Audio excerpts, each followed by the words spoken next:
Okay, I think we can get started.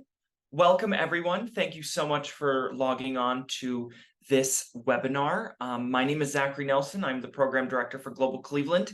I want to thank you for joining us today, and I would also like to wish everyone a happy welcoming week.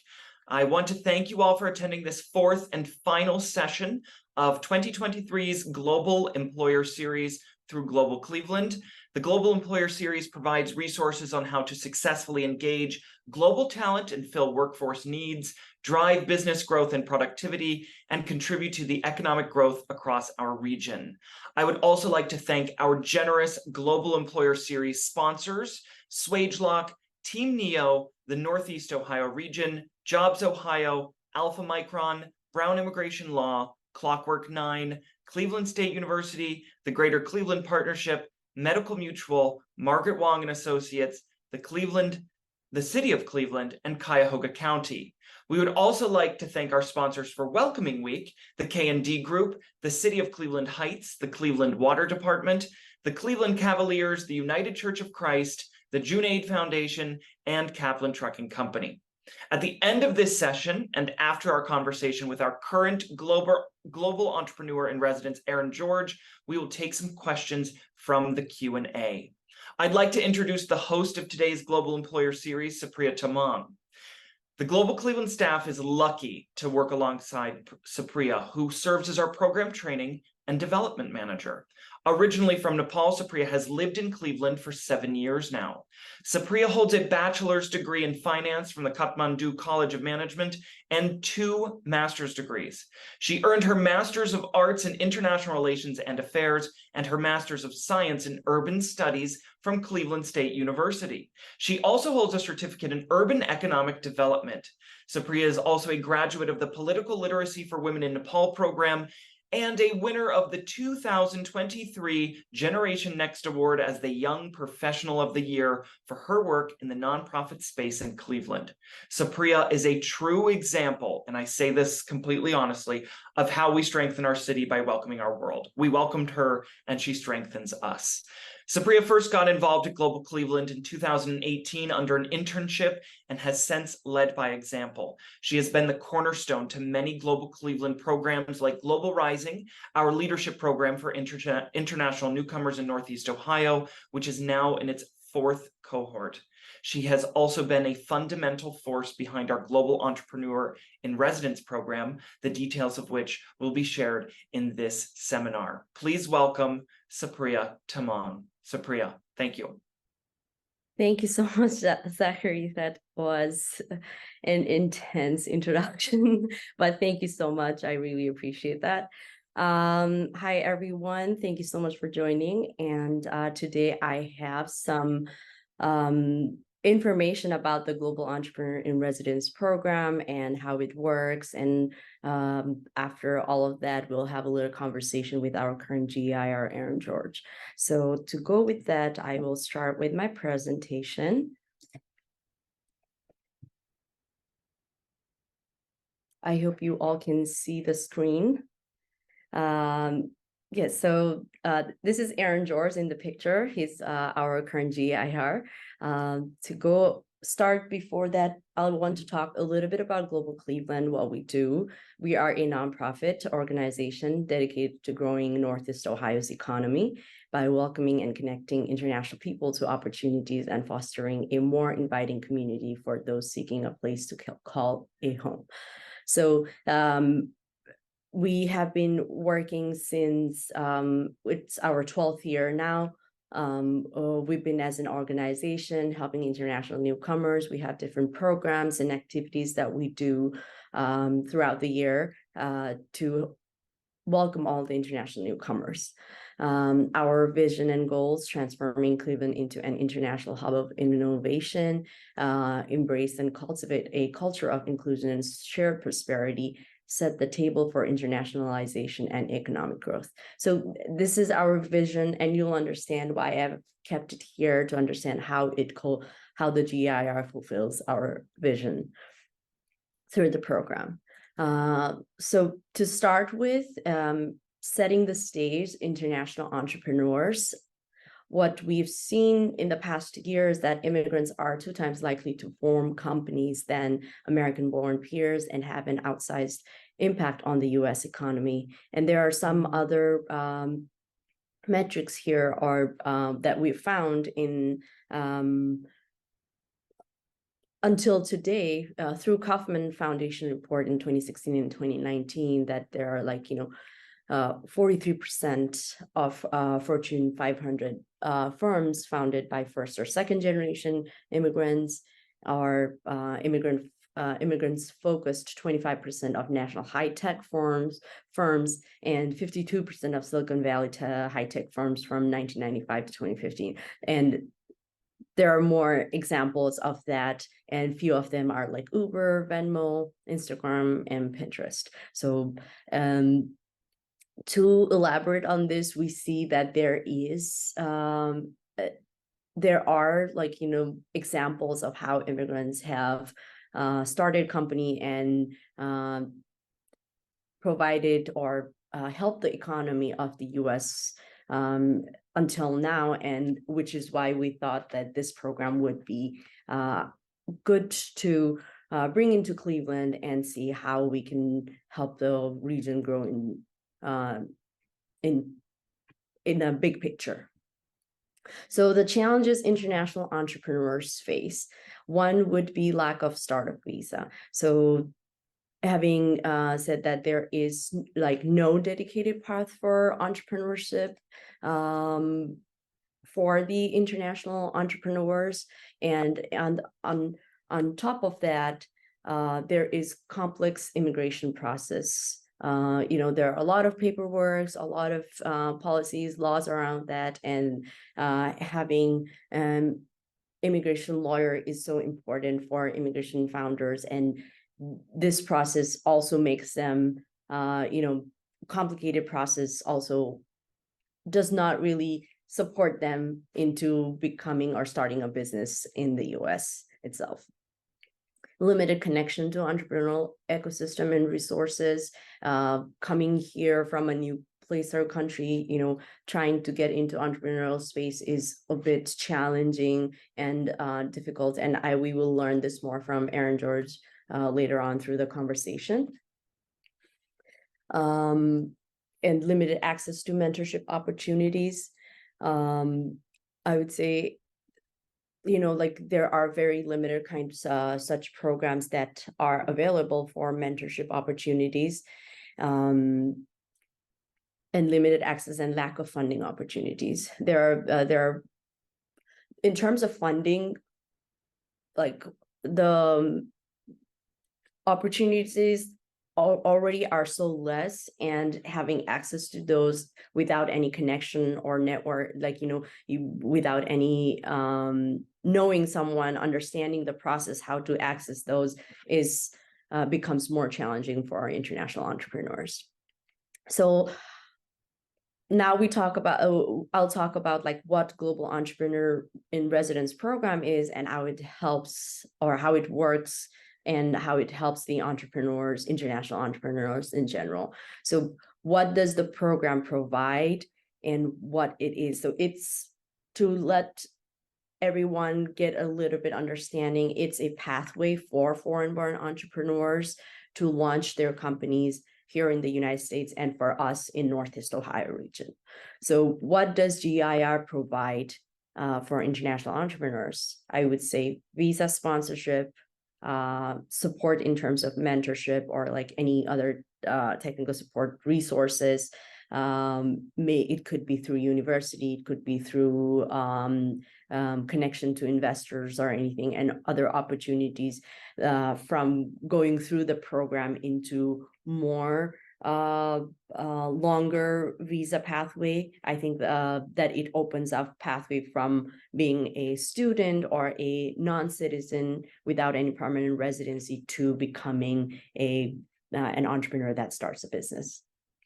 And business growth, definitely, because through the program, they would have many opportunities to work on their business, to scale their customer growth or business growth in general.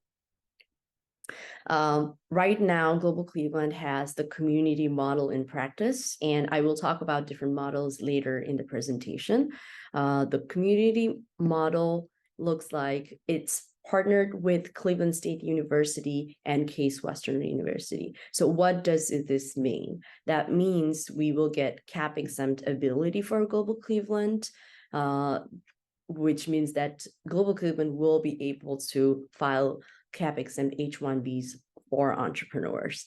And entrepreneurs are employed by Global Cleveland. That means they are working 8 to 10 hours at Global Cleveland on building the entrepreneur resources, or it could be like any kind of support that we want through this program, and maximizing the applicant pool and access to the resources for founders. Basically, these universities, other than Case and Cleveland State, there are other universities in Northeast Ohio that are sending their students to apply for the program. That definitely increases our applicant pool. And while they are sending their students, they also provide their resources that are available for entrepreneurs so that they can take advantage of those resources. What does cap exempt H-1B employers mean? That means Global Cleveland now will have the ability to submit an H-1B application or petition to the application to USCIS any time of the year. It is not subject to annual H-1B cap of 65,000 and 20,000, totaling of 85,000. So there is no cap. That means we can apply the H-1B for any number of entrepreneurs and any time of the year. It doesn't have to be March or April. So next, we'll talk about how GEIR works. The first one I would say is the criteria. Organization Global Cleveland would organize develop a certain candidate evaluation criteria, understanding those evaluation criteria of the program is very important for the entrepreneurs to understand what kind of entrepreneurs that Global Cleveland is looking for, or the GEIR program is requiring for. And then next would be the online application. We have application form on our website to go through that and fill out the application and send it out to us. And then after that, there will be follow-up. As a program manager myself, I would be following up with any application, understanding if there is any other clarifications needed on the application or any other materials needed for the decision-making process. I would reach out to the entrepreneur for more clarification. Then comes the interview. Once the candidate is confirmed, their application looks good, I will reach out to them for the interview process. The interview process will be held by our committee members. The committee members are professionals who are working in either an entrepreneurial space or an entrepreneur themselves, and they would be asking a lot of questions about your business to understand your business better and to make decision whether you are ready for the program or not. Then comes the immigration case. The program manager here, I would work with the immigration attorney to determine like job specifications, the specialty occupation, because it is, even though if it's cap exempt H-1B, it is, the rest of the things would still work as a regular H-1B. It has to be specialty occupation, it has to relate to your degree, and you have to be employed by an employer. Then preparing documents of H-1B petition in general. Then comes the immigration due diligence, making sure the H-1B applies with the organization's policy, any paperwork on organization side, necessary documents completed, any paperwork needed, that will be done. And then comes the deliberation and acceptance. So sending acceptance documents to the with GEIR duties, expectations, what are expected from the entrepreneurs, and everything. After that, onboarding into understanding, like, having them, making them understand that, okay, this is, we are now good to have you on the board, to make them understand what GEIR is. Then comes the engagement part. First is immigration attorney introduction. So like once we make them understand like what to assess any kind of red flags in the application, or to avoid any kinds of red flags in the application.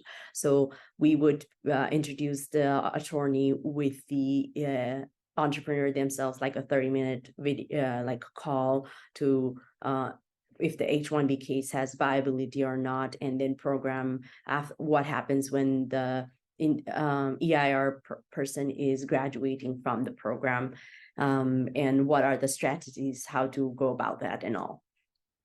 And after that comes the onboarding. That is when the H-1B is approved, to discuss GEIR responsibilities, and to let them know, like, to have check-in with entrepreneurs, how often we check in with them. Is it weekly? Is it bi-weekly, annually? Monthly? And then other program compliances that is required of entrepreneurs.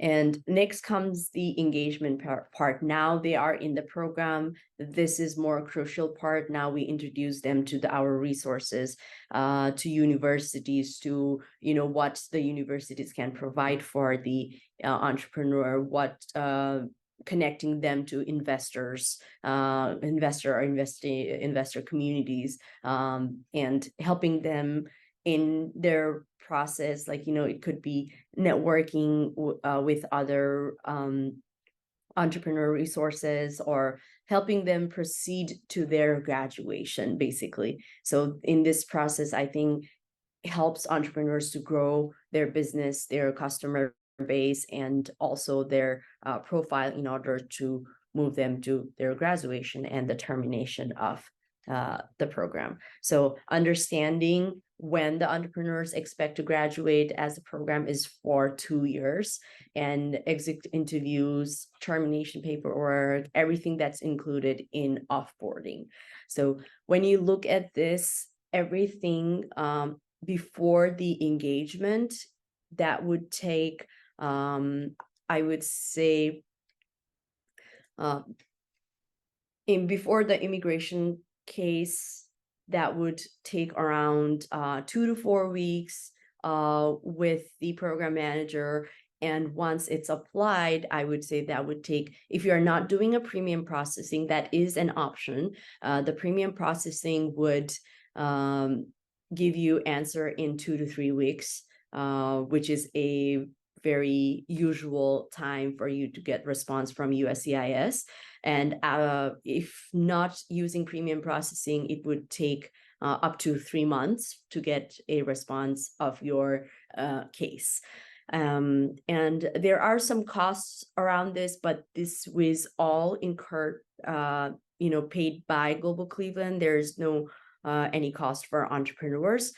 However, premium processing is a choice of an entrepreneur, and is the only cost that the entrepreneurs would pay if they choose for premium processing for their H-1B petition. So the next is I want to talk a little bit about what the candidate evaluation criteria includes. So we would ask for your background information, your education and professional background, your immigration status, if you're a non-US permanent resident or non-citizen, that means anything other than citizen and permanent residency would be able to apply for this program. And level of need for the GEIR program, the timeline of your visa need. If you have only like 5 days for your any expiration of your current status, then that makes it very difficult, as you understand, like, the application process and then H-1B filing does take some time, and getting results also gets time. So understanding the timeline of your visa need is very important. And in terms of geography, right now we are very much focusing on international entrepreneurs that are in the US. If you are in Northeast Ohio, that is so much better. But if you're in the US, you can still apply for the program. And if we are not saying like anyone outside of the US, we would not take them. However, it does take an extra step if you are outside of the US, and that is another challenge that we need to figure out. But however, our focus is on international entrepreneurs in the US. And the other information is your business information to understand the team. Like, does the startup have an experienced team and potential to deliver on its propositions? About innovation, does the startup, demonstrate any innovative technological approaches to delivering on value proposition? And if it's not a tech-based company, like we would still want to understand like how this particular business is solving problems in the community in general. In terms of market, does the startup address a clearly defined or sizable total addressable market? So who's your customer base? Are you looking at businesses or is it like individuals? So we look into that as well. And your business plan, like, does the startup address a clear customer pain point with a core product or service that has very meaningful value proposition? So understanding how your business plan is working and what stage it has raised any pre-seed or seed round or not. And if not, then like, is there any traction as soon as they have this business up running? Do you to demonstrate any business progress in next few few months or even a year? And does this business have the startup have the ability to raise future funding or secure acceptance into different accelerator programs or incubator programs as such? And then this is an immigration roadmap. As I said, like the GEIR work as well as the immigration roadmap, we this is from the global EIR immigration, global Detroit's global EIR immigration roadmap. And even the GEIR, how the GEIR works, I did have a reference through their source about how it works that the global Detroit had presented. So this actually gives a really good idea on how you need to prepare yourself to be in the EIR program. So the F1 status, it's about customer discovery, company formation and all marketing materials, at least minimum viable product that you have or service. And in F1, I very highly recommend for you to use your OPT, optional practical training, and the STEM OPT as well, and where you could do more work on your business, customer validation, establishing company, your pilot projects, maybe raising some pre-seed money that will help you through the OPT and STEM OPT. And when you are in the EIR program, or the concurrent H-1B that you have to do for your business, once that you are in the program, then you will be working part-time at Global Cleveland for 8 to 10 hours. I would say 8 hours working on the resources for the GEIR program and seeing ways how we build on the resources for the entrepreneurs that comes in later on. And that way you are advancing your startup in such a way that you are ready to graduate and move on to next steps. So the graduation typically is between 18 to 24 months, and that's how long the program is. And there are other options after the graduation. So the next would be, what is after graduation? So as I said, 12 to 18 months or 18 to 24 months. Some are some entrepreneurs just need a year to understand, have some time so that they can file for their next step or next petition on different visas, such as, the regular H-1B. They can go into their regular H-1B, which is subject to 65,000 cap after this program, because they only used certain time of their H-1B, and they can still get into a different the cap H-1B after this program. And there is O-1 non-immigrant visa and EB-1, which is employment-based visa, and the O-1 has same criteria. However, the USCIS puts more weight on EB-1. It is much more a little bit, I would say, stricter in terms of evaluating those criteria. And there's national interest waiver, there's employment-based green card for 2, and there is international entrepreneur parole. So I may not be the right person to answer on these visa options. However, we do have resources that I can forward those information to you. Our partners in National Peer Network have done sessions on these particular topics, and happy to send any kind of links to their presentation and to their informational session about these particular options after graduation. So as I talked about like how GEIR works and everything, so what does the GEIR aiming to do, and how does Global Cleveland being part of it? It stimulates economic growth. Having entrepreneurs start business in Northeast Ohio region will definitely stimulate the economic growth of the region. They are creating job opportunities for the local residents in Northeast Ohio region. They are fostering like innovation in Northeast Ohio's entrepreneurial economic ecosystem. They are using these resources. That way there are, more venture capitals are seeing the possibility of investing on entrepreneurs in Northeast Ohio region. So the fundings come in, and that way the entrepreneurs can help grow the entrepreneurial ecosystem in Northeast Ohio, and attracting and retaining foreign talent. So right now, I would say Ohio in general is only attracting 5% of international, not attracting, but retaining only 5% of the foreign talent that we have coming through the universities around the region. So I think this program can be used to retain them further if they are interested in starting a business here, or those businesses provide job opportunities that they can also be part of. And that's why it's a win-win situation. The GEIR allows the talented foreign-born entrepreneurs to pursue their business goals while contributing to the local economy and business landscape. Now we come back to how it fulfills our vision. So when we talk about transforming Cleveland into innovation, international hub of innovation, it helps incubate companies with international founders. To talk about inclusion and shared prosperity, that it expands access to regional entrepreneurial resources to international residents. And talking about economic growth, it creates jobs and opportunities for local residents and will spur more immigration to Cleveland.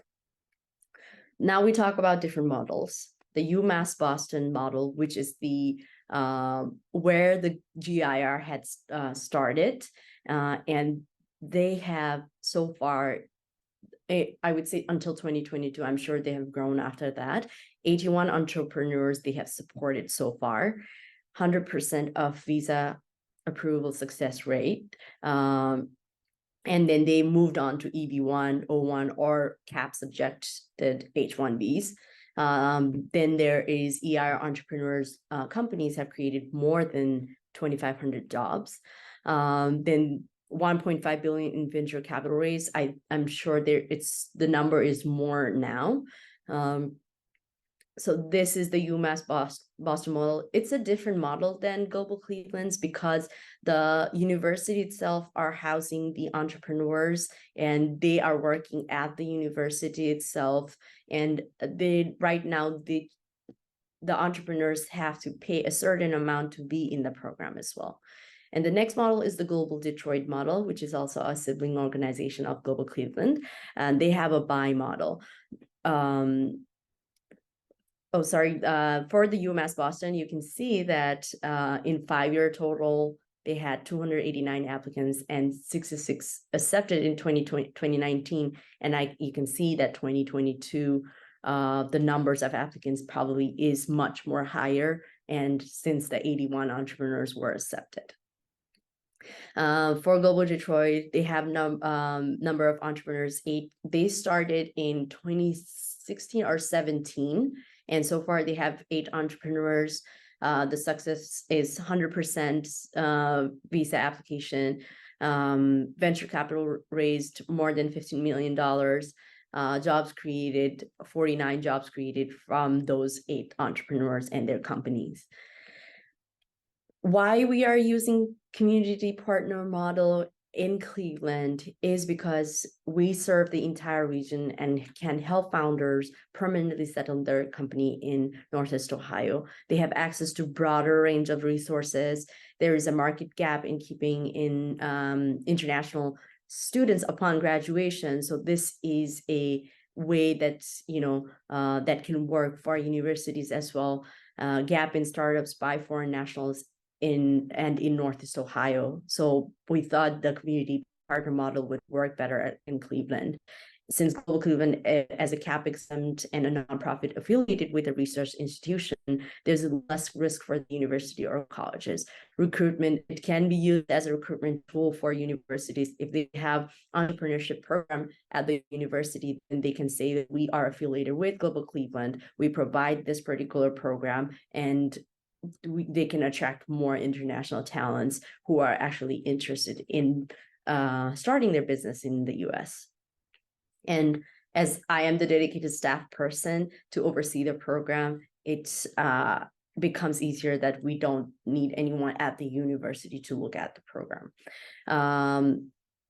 We also, the community partner model also demonstrates Cleveland's commitment to the immigration support and integration, which also helps Cleveland's economy. So strong evidence of successful EIR programs across the country, and deepens DEI integration work in the region as we get international students from so many different countries, and having those students start their business here, it definitely serves into the diversity, equity, and inclusion part of the Northeast Ohio region.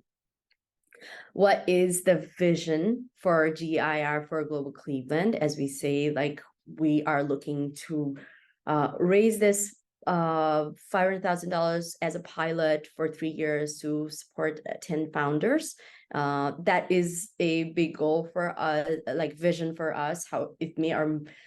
We're looking to do that. However, we do want to support entrepreneurs through our program in any way possible. Raises for 2 to 3 founders to start with, and operations cost, attorney fees, and for which we are very thankful to our sponsors so far, the George Gond Foundation and Jumpstart, and we are still looking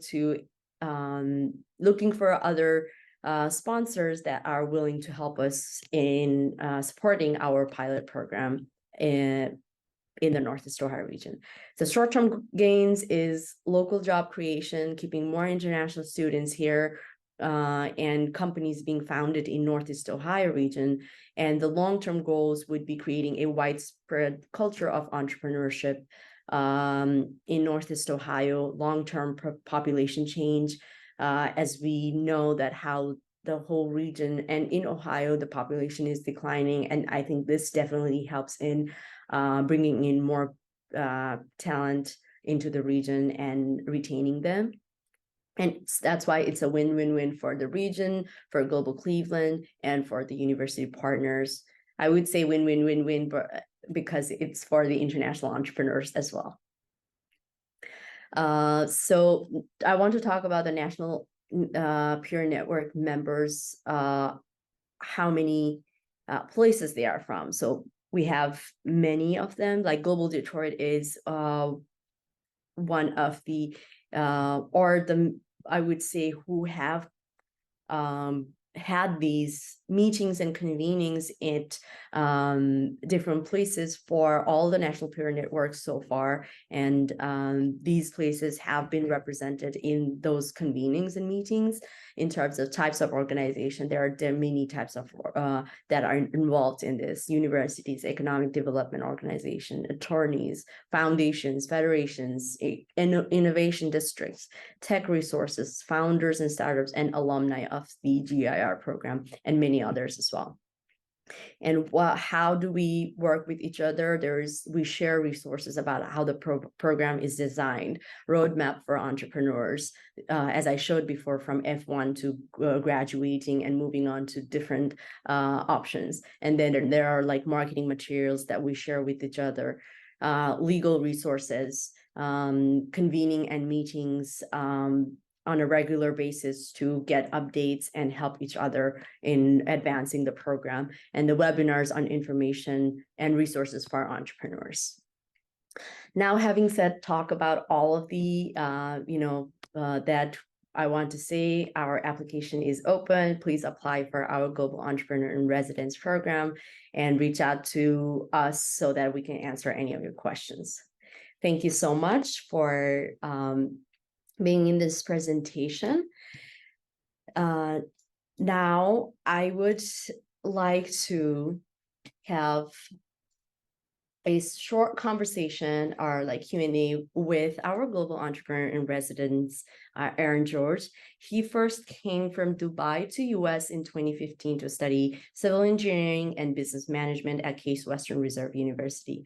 And he previously founded Pastry Now Limited, a digital late-night delivery platform that connected local bakeries and home bakers to college students, which launched in Case Western Reserve University.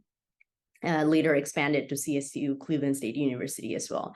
In 2021, he founded Supply Now to provide critical supply chain solutions that can save restaurants and local distributors time and money.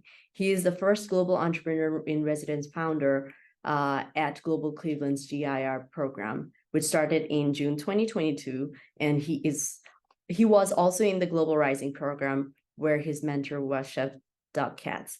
And he has also been recently announced in the Forbes 30 Under 30 list in Cleveland. So let's welcome Aaron George. Thank you so much for joining in this conversation. So I want to start with the first question about like being an international entrepreneur.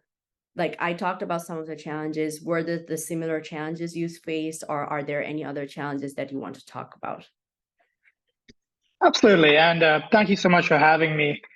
In terms of some of the challenges, which you might have touched on a few, I'd say initially it was a lot around the immigration process itself and how there's a little bit more stigma and misinformation around what you could and couldn't do.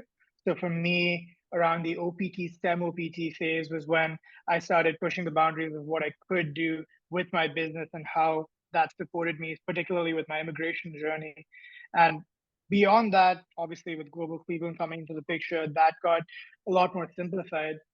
Fundraising was another piece that definitely, was challenging at a lot of times, just because a lot of the traditional resources that American citizens have, like larger SBA loans, for example, or even just general lending, because you have a lack of parents that you could credit piggyback off, or even just general support. That piece took me, I'd say, a few years to really piece together. I bootstrapped as long as I could, worked sort of in the library at Case Western to save as well.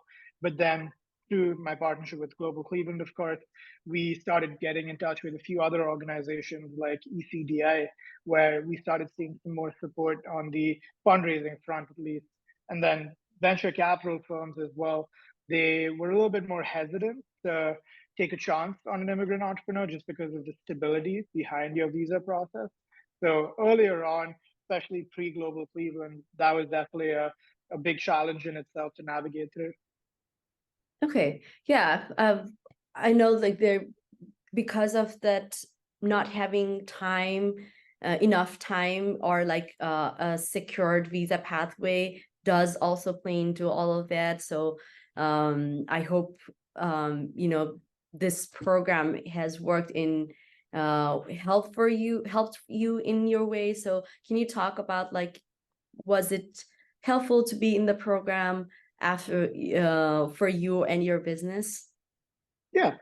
So with the program, at least, there's a few key ways I saw a lot of value being derived. So the first around the Global Rising program, where Doug Katz was my mentor, we spent a lot of time refining the model in itself, how we approach both restaurants and distributors, and even tapping into Doug's network of different restaurants and distributors. We were able to really get a lot of customer validation done, refine the model to a point where we were able to work with a lot more restaurants, and eventually also led to us evolving our model to working directly with food service distributors, which Doug was also helpful in getting a few like Sona and Sons in the picture. So I'd say the mentorship and the networking, which wasn't just through Global Rising, but Global Cleveland obviously has a few different organizations and different people across the city that are interested in supporting the immigrant cause.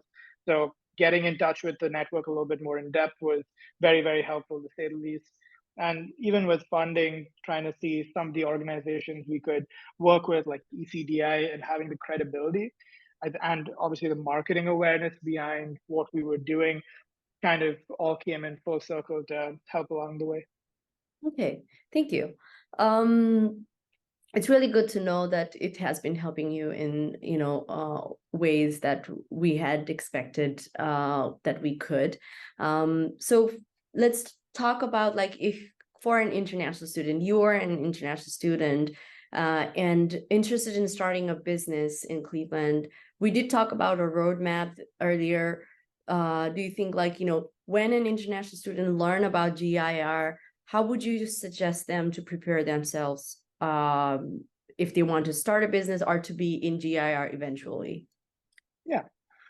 So again, depending on where you're at, but assuming you at least have a semblance of an idea, customer type that you're looking to solve a problem for, I'd say that's the bare minimum starting point, just because from there, there's a lot you can do.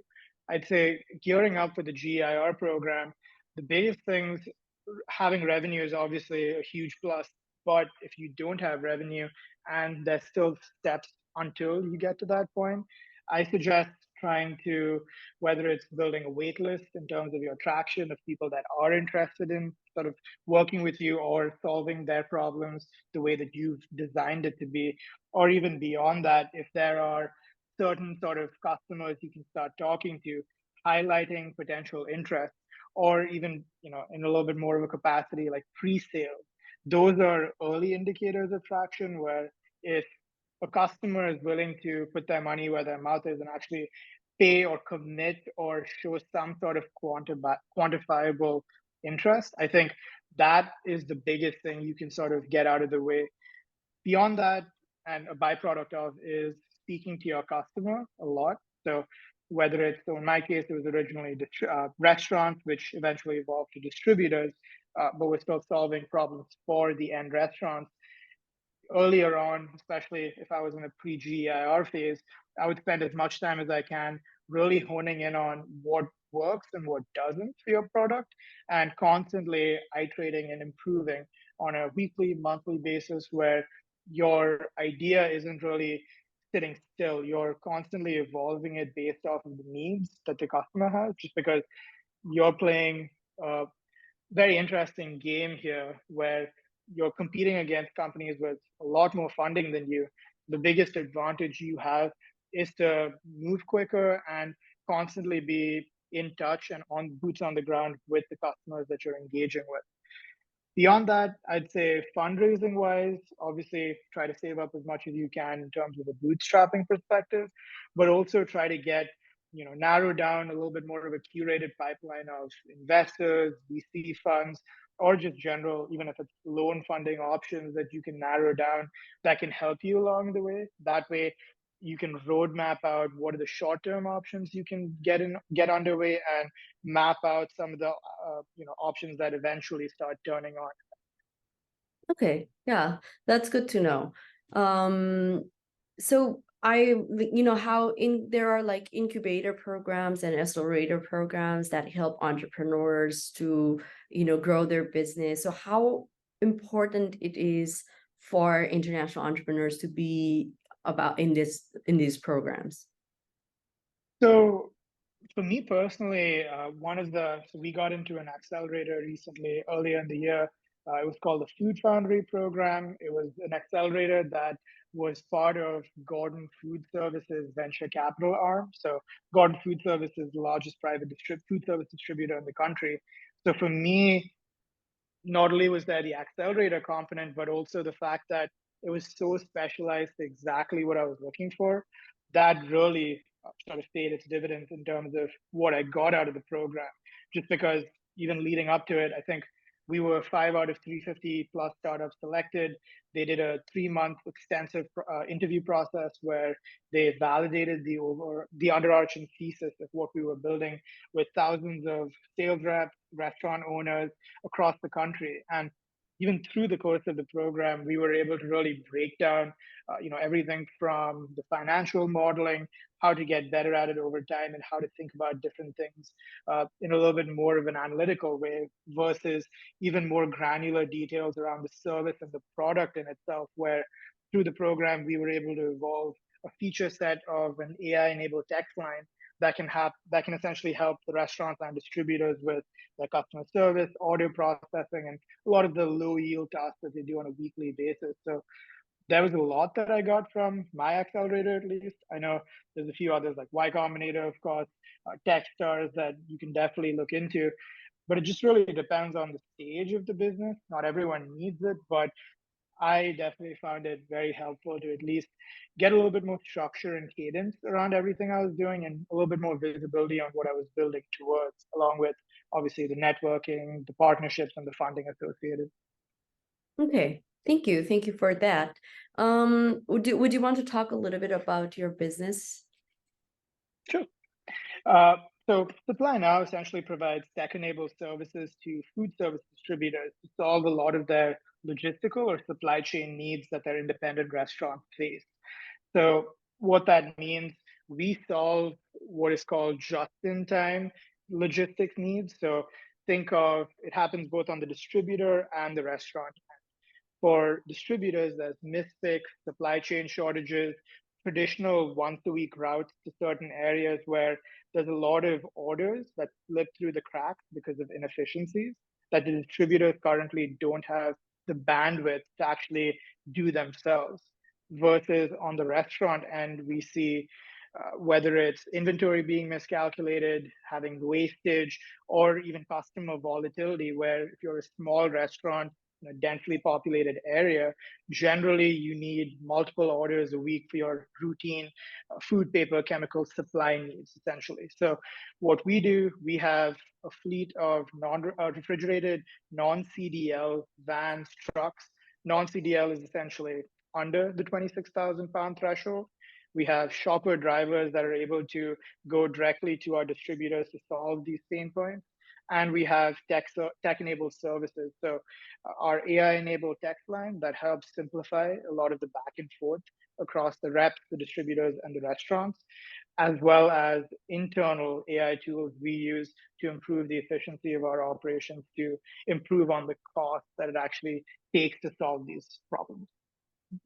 All right, thank you so much, Aaron, for explaining about different challenges as an international entrepreneur you faced, and all of the possibilities or opportunities that you can have, and what you need to know in order to start up the business.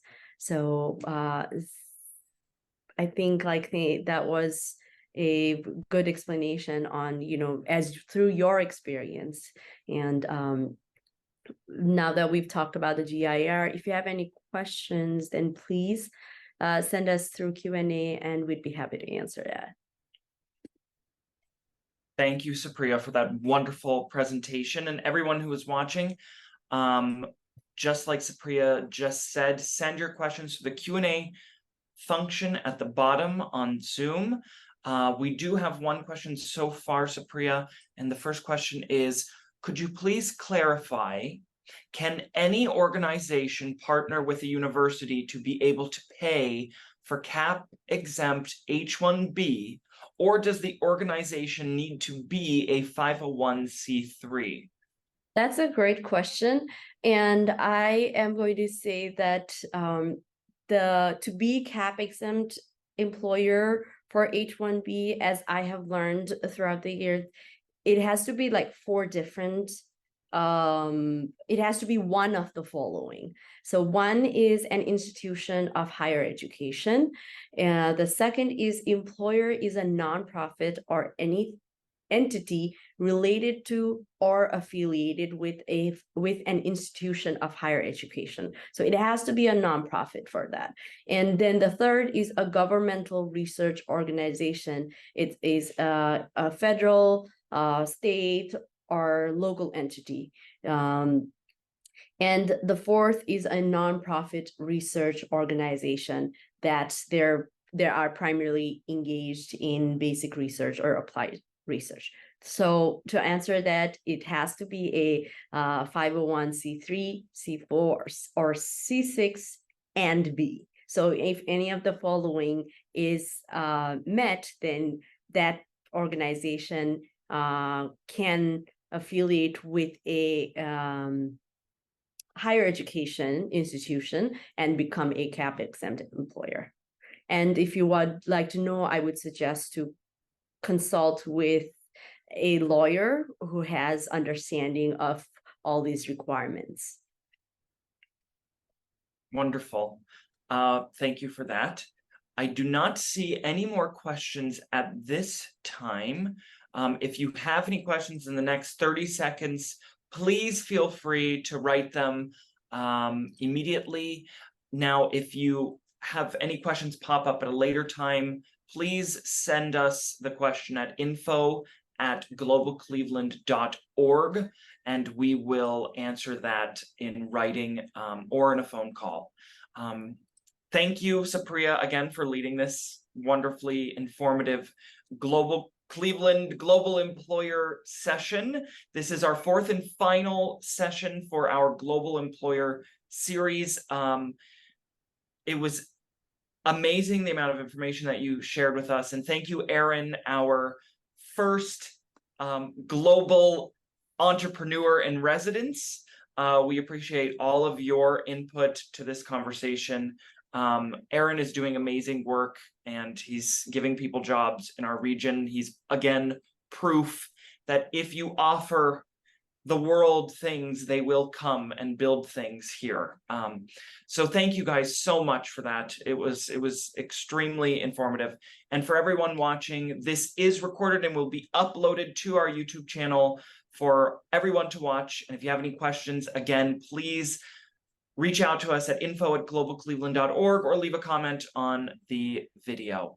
Thank you again for joining us, and thank you again to all of our Global Employer Series sponsors, SwageLock, Team Neo, the Northeast Ohio region, Jobs Ohio, Alpha Micron, Brown Immigration Law, Clockwork 9, Cleveland State University, Greater Cleveland Partnership, Medical Mutual, Margaret Wong and Associates, the City of Cleveland, and Cuyahoga County. Please check out our website for more information at globalcleveland.org, and have a wonderful day. Thank you so much for joining. Thank you. Thank you so much, guys. We're going.